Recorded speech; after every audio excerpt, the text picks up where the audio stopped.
Olá, meu nome é Vitor José e seja bem-vindo para mais um vídeo do Filosofia Christi. Você já se perguntou se Deus existe? Talvez seja uma surpresa que quase nenhum dos antiteístas tenha algo a dizer sobre os argumentos para a existência de Deus. Em vez disso, eles tendem a se concentrar nos efeitos sociais da religião e questionar se a crença religiosa é boa para a sociedade. Alguém pode justificadamente duvidar se o impacto social de uma ideia para o bem ou para o mal seja uma medida adequada de sua verdade, especialmente quando há razões, ou seja, boas razões, sendo oferecidas para pensar que a ideia em questão é realmente verdadeira.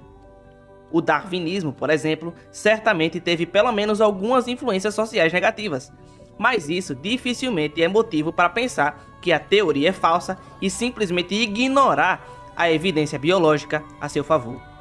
Nesse vídeo, eu separei 9 argumentos a favor da existência de Deus. Mas, antes de vermos esses argumentos, vamos deixar claro o que constitui um bom argumento. Um argumento é uma série de declarações que chamamos de premissas, que levam a uma conclusão. Um argumento sólido deve atender a duas condições. Primeiro, ele é logicamente válido, ou seja, sua conclusão decorre necessariamente das premissas pelas regras da lógica. E segundo, suas premissas são verdadeiras. Se um argumento é sólido, então a verdade da conclusão decorre necessariamente das premissas. Mas para ser um argumento bom, não basta que um argumento seja sólido. Também precisamos ter alguma razão para pensar que as premissas são verdadeiras. Um argumento logicamente válido que tem as premissas desconhecidas para nós e que são verdadeiras, não é um bom argumento para a conclusão. As premissas precisam ter algum grau de justificação ou garantia para nós, para que um argumento sólido seja bom. Mas quanto à garantia? As premissas certamente não precisam ser conhecidas como verdadeiras com certeza. Sabemos que quase nada é verdadeiro com certeza. Talvez devêssemos dizer que para um argumento ser bom, as premissas precisam ser provavelmente verdadeiras à luz das evidências.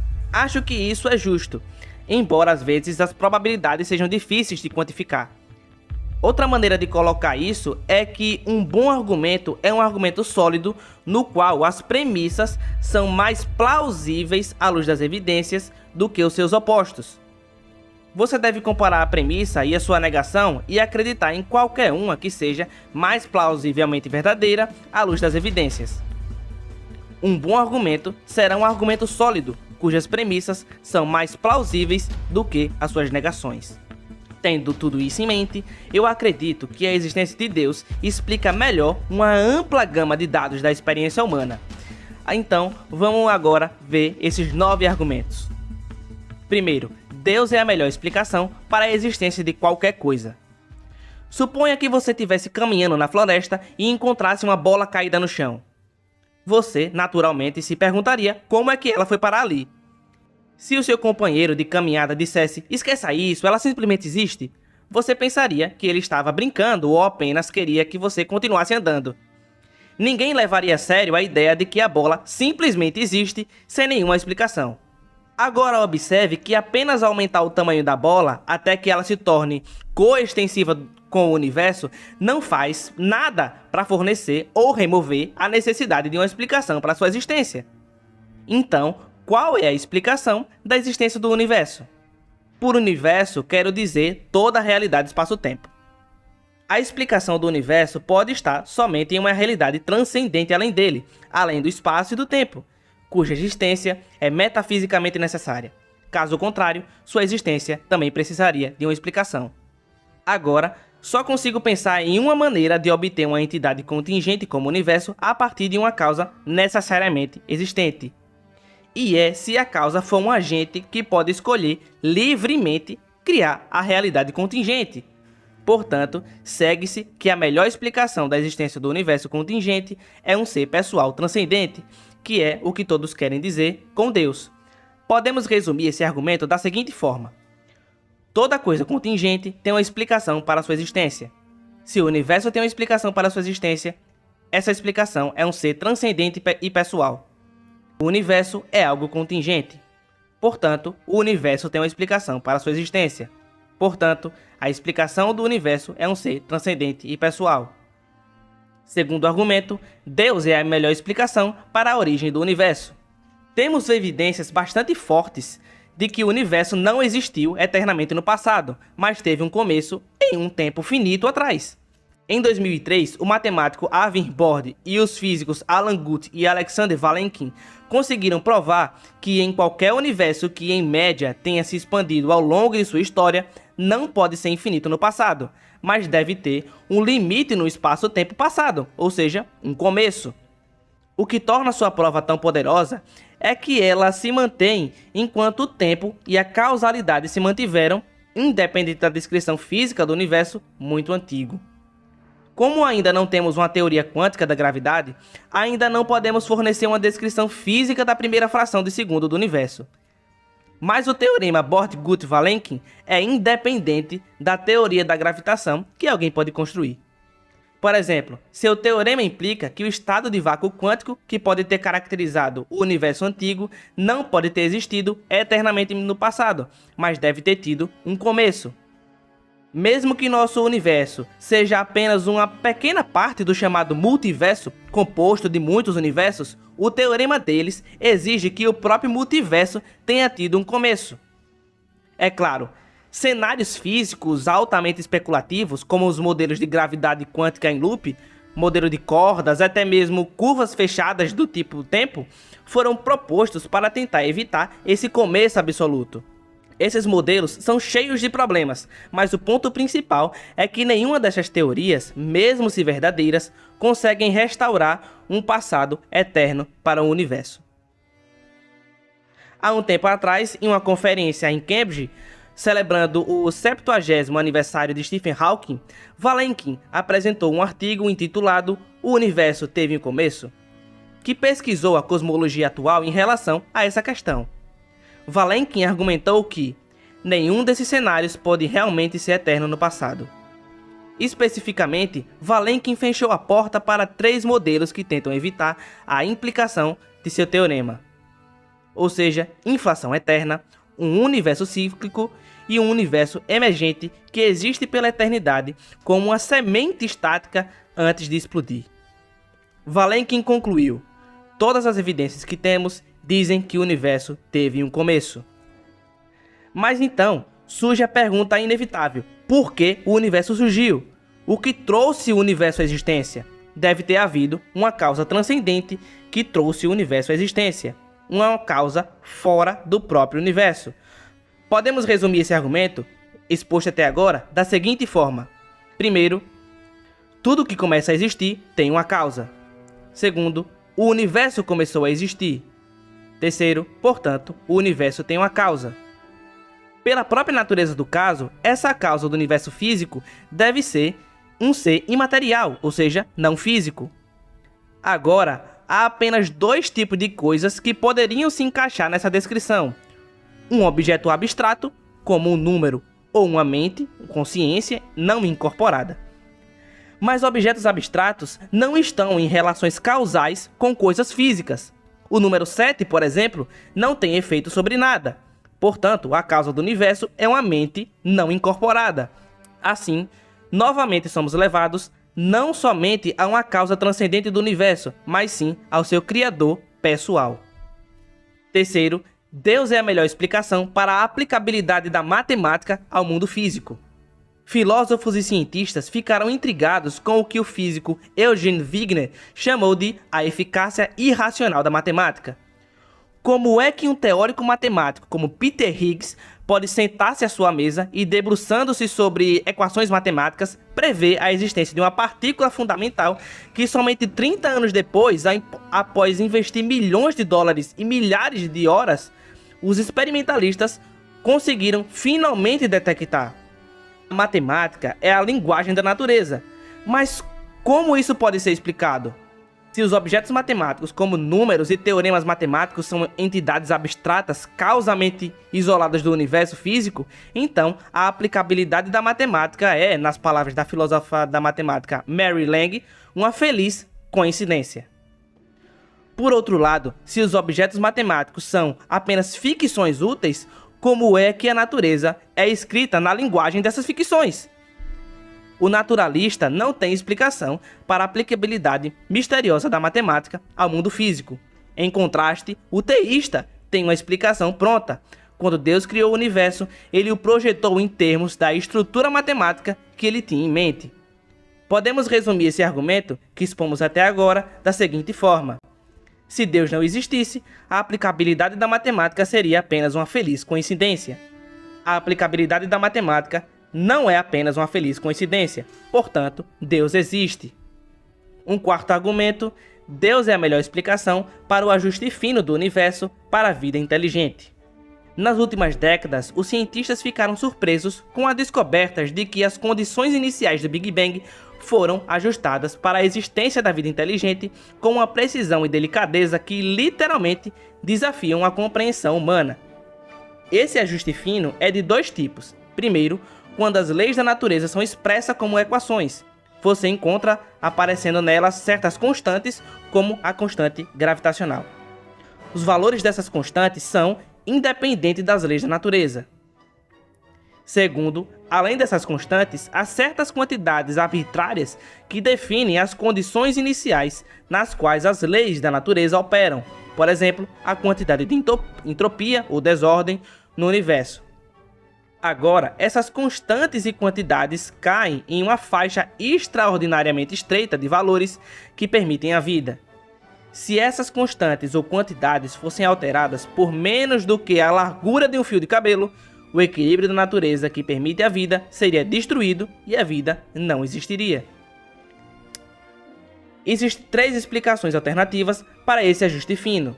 Primeira é a necessidade física, segundo, o acaso, terceiro, o design. A necessidade física não é, no entanto, uma explicação plausível, porque as constantes e quantidades finamente ajustadas são independentes das leis da natureza. Portanto, elas não são fisicamente necessárias. Então, será que o ajuste fino poderia ser devido ao acaso? O problema com essa explicação é que as probabilidades de todas as constantes e quantidades caírem aleatoriamente nas faixas incompreensivelmente estreitas que permite a vida são tão infinitesimais que não podem ser razoavelmente aceitas.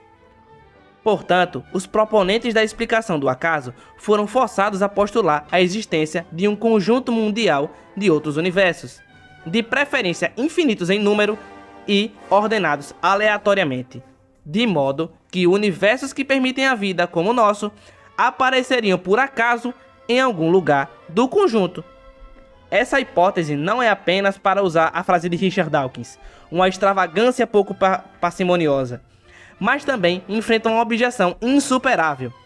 De longe, os universos observáveis mais prováveis em um conjunto mundial seriam mundos nos quais um único cérebro flutuasse para a existência a partir do vácuo e observasse seu mundo vazio.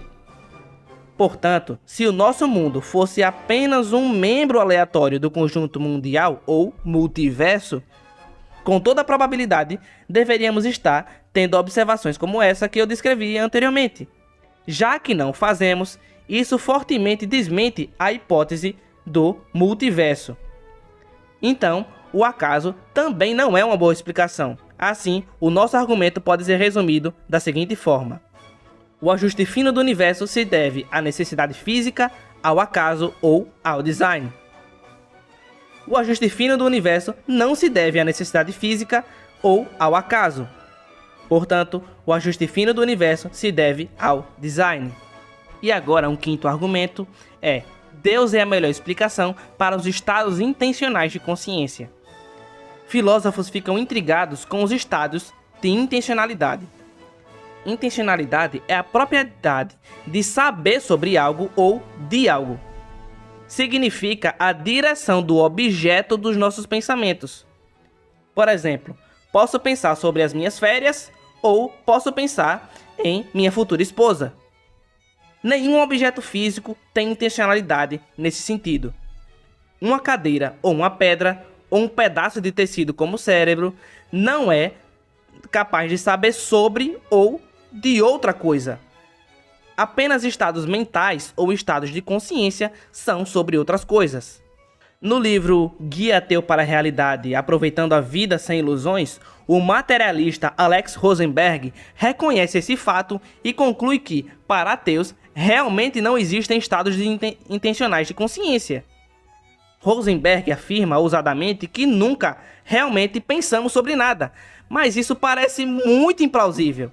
Obviamente, estou pensando sobre o argumento de Rosenberg, e você também. Isso me parece ser uma reductio ad absurdum de seu ateísmo.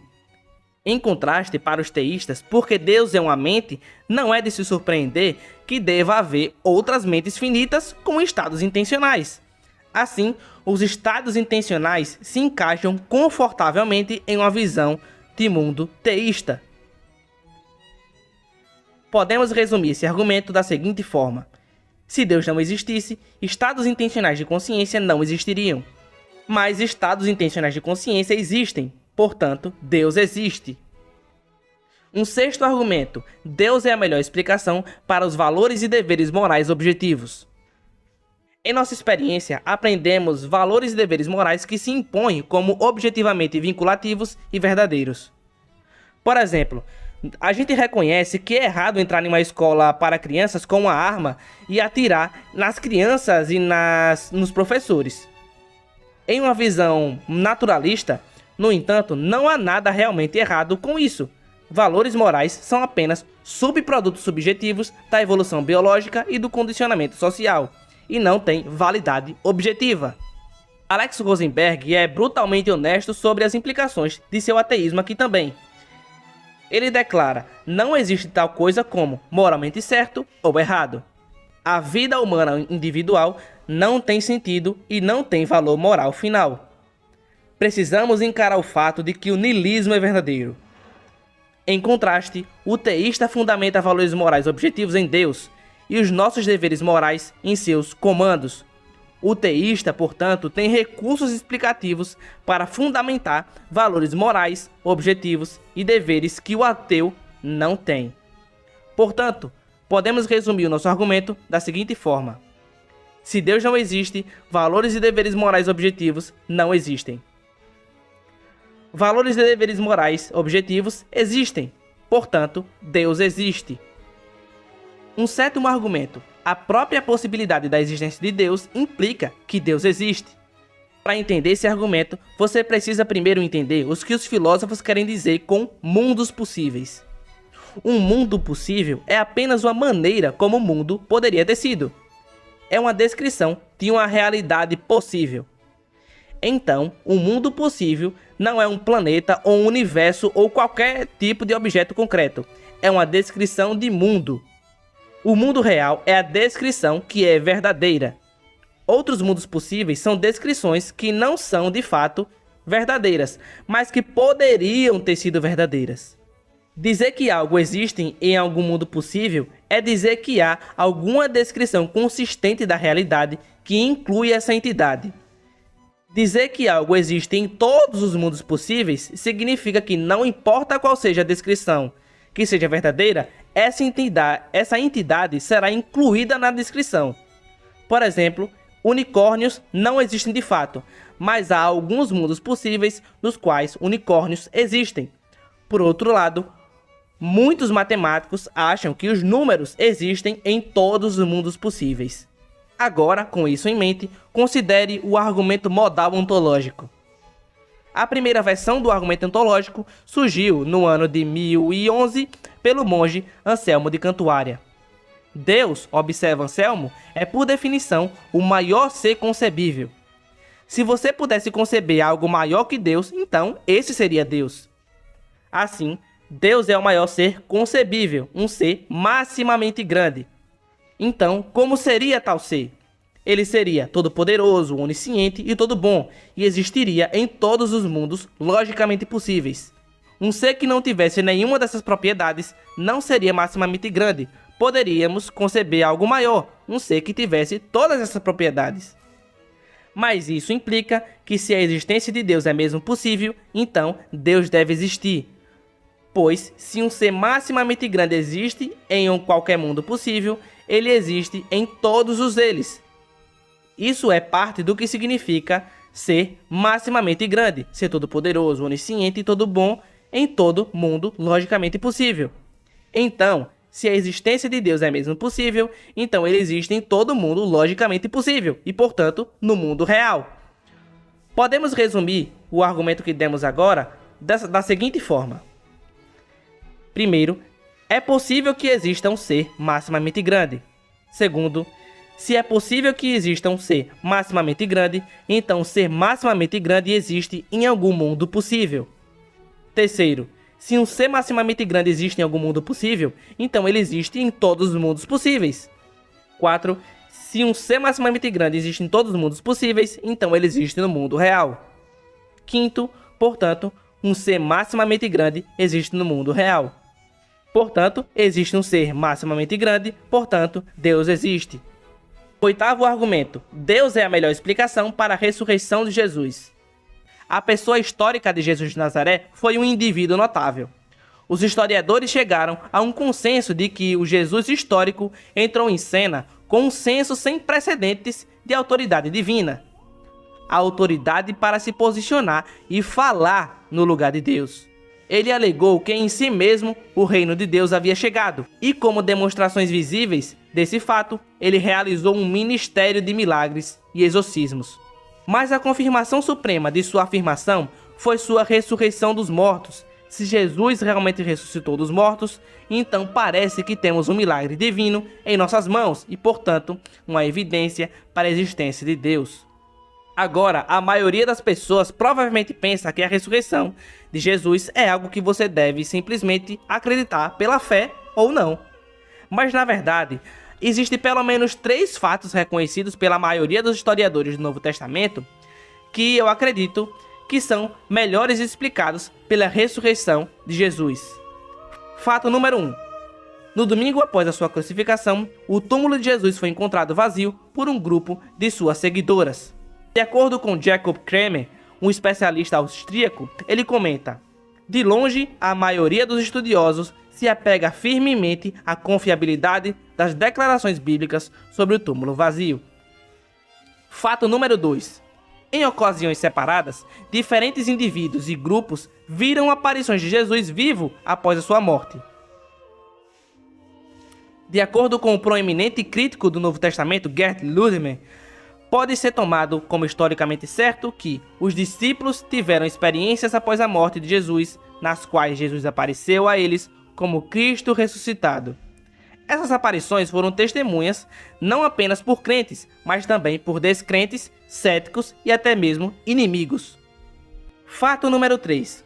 Os discípulos originais de repente passaram a acreditar na ressurreição de Jesus, apesar de terem todas as predisposições para o contrário. Os judeus não acreditavam em um Messias derrotado e moribundo, e as crenças judaicas sobre a vida após a morte impediam que alguém ressuscitasse dos mortos para a glória e imortalidade antes do fim do mundo. No entanto, os discípulos originais passaram a acreditar tão fortemente que Deus havia ressuscitado Jesus dos mortos que estavam dispostos a morrer pela verdade dessa crença. N.T. Wright, um eminente estudioso do Novo Testamento, conclui: é por isso que, como historiador, não posso explicar a ascensão do cristianismo primitivo a menos que Jesus tenha ressuscitado, deixando um túmulo vazio para trás. Tentativas naturalistas de explicar esses 3 fatos, como os discípulos roubaram o corpo ou Jesus não estava realmente morto, foram universalmente rejeitadas pela erudição contemporânea. Portanto, parece-me que o cristão está amplamente justificado em acreditar que a melhor explicação da evidência é que Jesus ressuscitou dos mortos e era quem ele afirmava ser. Mas isso implica que Deus existe. Assim, temos um bom argumento indutivo para a existência de Deus com base na ressurreição de Jesus. Primeiro, há 3 fatos estabelecidos sobre Jesus: seu túmulo vazio, suas aparições pós-morte e a origem das crenças dos discípulos em sua ressurreição. 2. A hipótese Deus ressuscitou Jesus dos mortos é a melhor explicação desses fatos. 3. A hipótese Deus ressuscitou Jesus dos mortos implica que Deus existe. Portanto, Deus existe. Por último, 9º e último argumento: Deus pode ser conhecido e experimentado pessoalmente. Esse não é realmente um argumento para a existência de Deus. Em vez disso, é a alegação de que você pode saber que Deus existe totalmente à parte de argumentos, experimentando pessoalmente. Os filósofos chamam as crenças aprendidas dessa forma de crenças apropriadamente básicas. Elas não são baseadas em outras crenças, em vez disso, são parte da fundação do sistema de crenças de uma pessoa. Outras crenças propriamente básicas seriam a crença na realidade do passado ou na existência do mundo externo.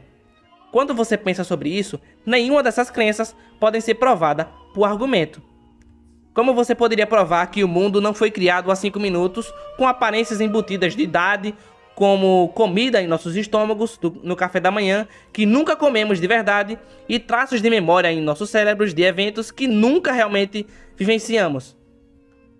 Como você poderia provar que não é um cérebro em um tanque de produtos químicos sendo estimulado com eletrodos por algum cientista louco para acreditar que está lendo que está assistindo esse vídeo? Não baseamos essas crenças em argumentos, em vez disso, elas são partes das fundações do nosso sistema de crenças. Mas, embora esse tipo de crença sejam básicos para nós, isso não significa que sejam arbitrários. Em vez disso, elas são fundamentais no sentido de que são formadas no contexto de certas experiências. No contexto experiencial de ver, sentir e ouvir coisas, eu naturalmente formo a crença de que há certos objetos físicos que estou sentindo. Assim, minhas crenças básicas não são arbitrárias, mas apropriadamente fundamentadas na experiência. Pode não haver maneira de provar essas crenças, e ainda assim é perfeitamente razoável mantê-las. Tais crenças não são, portanto, meramente básicas, mas apropriadamente básicas. Da mesma forma, a crença em Deus é para aqueles que o buscam uma crença apropriadamente básica, fundamentada em sua experiência de Deus. Em resumo, nós olhamos para vários argumentos, cada um dos quais torna a existência de Deus mais provável do que seria sem elas. A existência de Deus é obviamente mais provável à luz desses fatos do que seria na ausência deles. Eles, portanto, constituem uma evidência para Deus. De fato, eu acho que sua força cumulativa torna a existência de Deus muito mais provável. Mas essa é uma avaliação que cada um de nós terá que fazer por si mesmo. Em resumo, vimos 9 argumentos em que Deus fornece um relato melhor do mundo do que o ateísmo ou o naturalismo. Os argumentos foram os seguintes: primeiro, porque alguma coisa existe; segundo, a origem do universo; terceiro, a aplicabilidade da matemática no mundo físico; quarto, o ajuste fino do universo para a vida inteligente; quinto, estados intencionais de consciência; sexto, valores e deveres morais objetivos; sétimo, a própria possibilidade de existência de Deus implica que Deus existe; oitavo, a ressurreição de Jesus; o nono, Deus pode ser pessoalmente experimentado e conhecido. Então, esse foi o vídeo. Se você gostou, deixa o like, se inscreva no canal, deixe um comentário e mande para o seu amigo que se interessa por esses assuntos. Então é isso, deixe sua crítica no comentário, vá no nosso Instagram, e é isso, até o próximo vídeo, tchau, tchau.